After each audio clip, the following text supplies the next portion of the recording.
大家好，欢迎来到公子沈频道，收看这期的公子视频。我们单刀直入，直接讲今天的话题，因为我们要打假。打谁的假呢？就是习近平的女儿习明泽。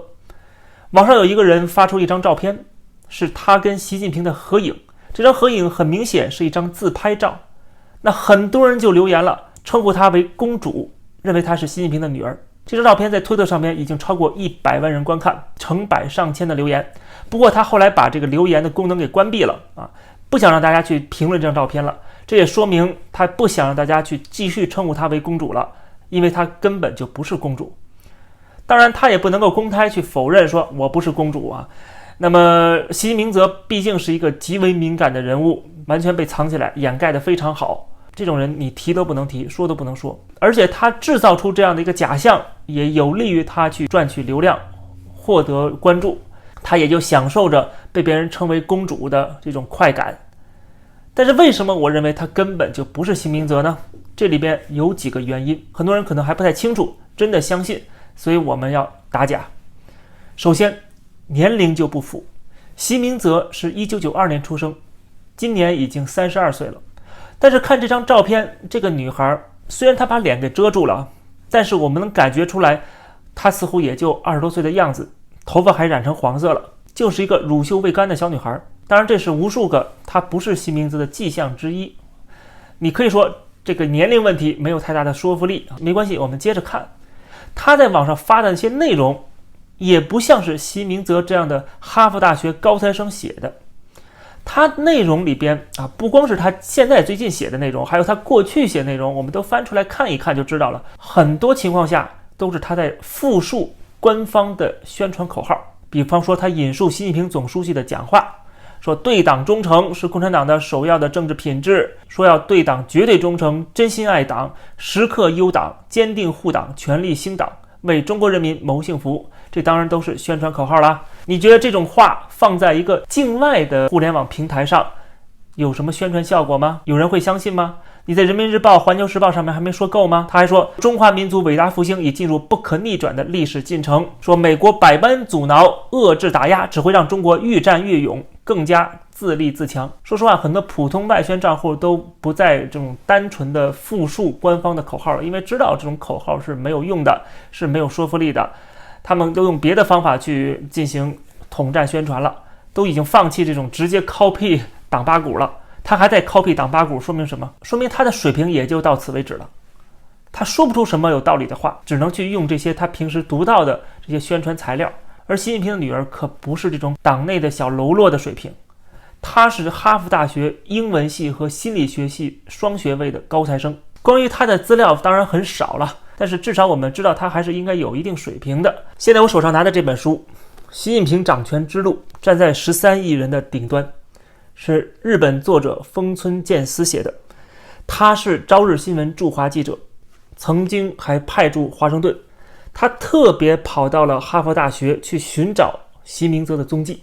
他曾经在哈佛大学担任研究员。他这里边就讲述了他寻找习近平女儿，并且采访到习明泽同学的经历，并且在哈佛大学的毕业典礼上，他亲眼见到了习明泽。这本书可以说是所有关于习明泽的信息里边最权威的一本了。OK， 仍然是蛛丝马迹但是从他的表述当中，我们可以勾画出这样的一个形象出来。用一个假名字在哈佛大学读书，还曾经跟傅高义对谈过，甚至参加过哈佛大学举办的关于中国政治动荡的研讨会，他坐在前排认真听讲。另外我有朋友跟我讲过，他有认识人跟习明泽在美国吃过饭，认为习明泽不是一个不讲事理的完全无脑的粉红，但是因为他爸的身份，因为他所承载的这样的一个政治的压力和责任，导致习明泽可能也影响不了他爸爸甚至对中共现在的政策没有能力去插手。甚至还有消息说，习明泽是违背了他父母的意愿，坚决到美国的哈佛大学就读的。即使是他父母在电话里希望他回来，他都要坚持把这个学位读完再回去。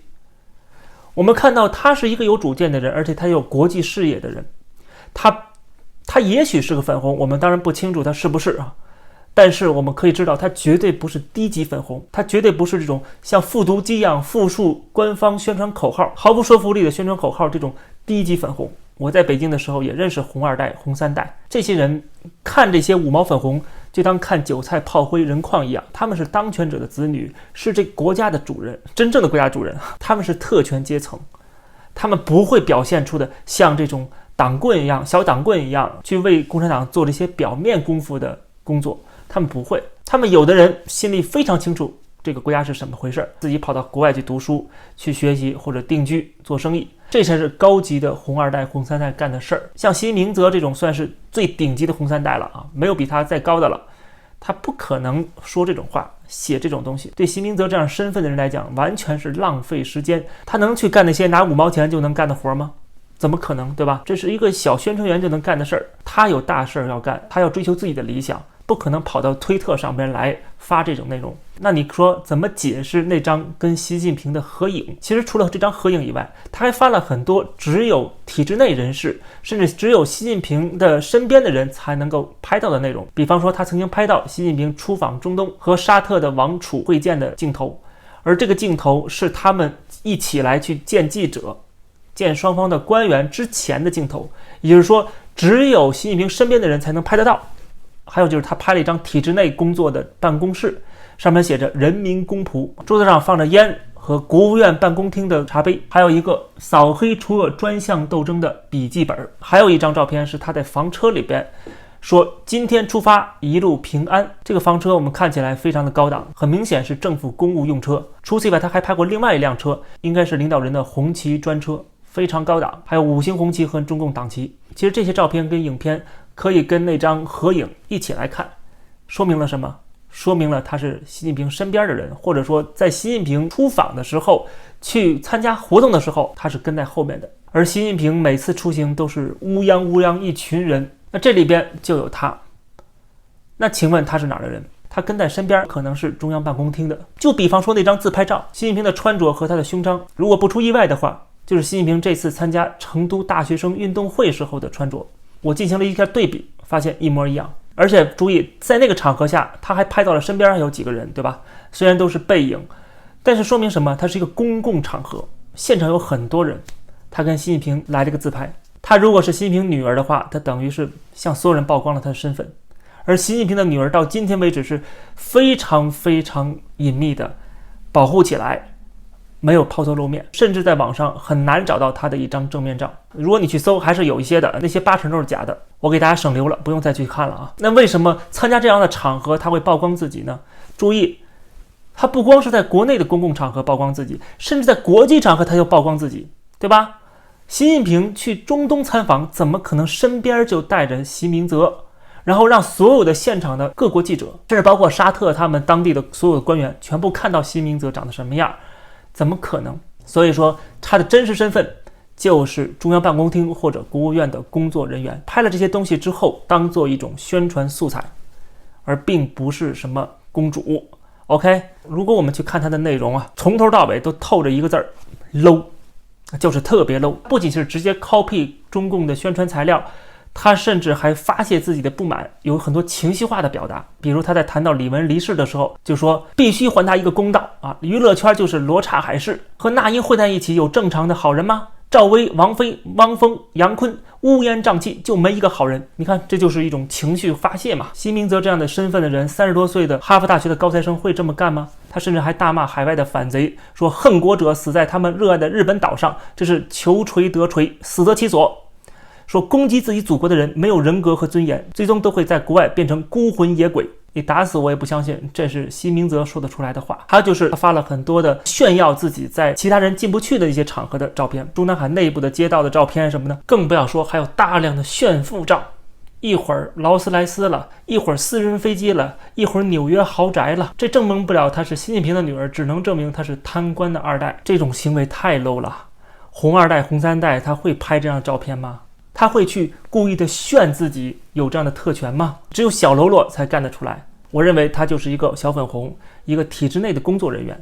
当然能够进入到这个中央的团队当中来，说明他也不是一般人啊，他很可能是某些官员的子女，可能整个家族就是体制内的。当然了，我认为这些内容啊，一定会继续的被很多人炒作。就像我最近在另外一期节目会讲到的北戴河会议期间发生那一幕啊，这些都一定还是会成为听床师们言之凿凿的证据，肯定会大喊啊，内幕曝光啦，真相揭露啦。只要他的这个政治体制是不透明的，席明泽本人是沉默的，在公众视野中消失的，那么这些造假的人或者是一些小道消息就会不断的发酵，不断的被传来传去。当然，如果大家看公子视频这样的时政节目看多了，可能也能培养出自己的分辨能力，能够通过逻辑和常识得到最接近事实答案。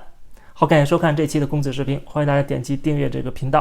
如果大家喜欢的话，也欢迎加入会员来支持我。谢谢大家，我们下期节目再见。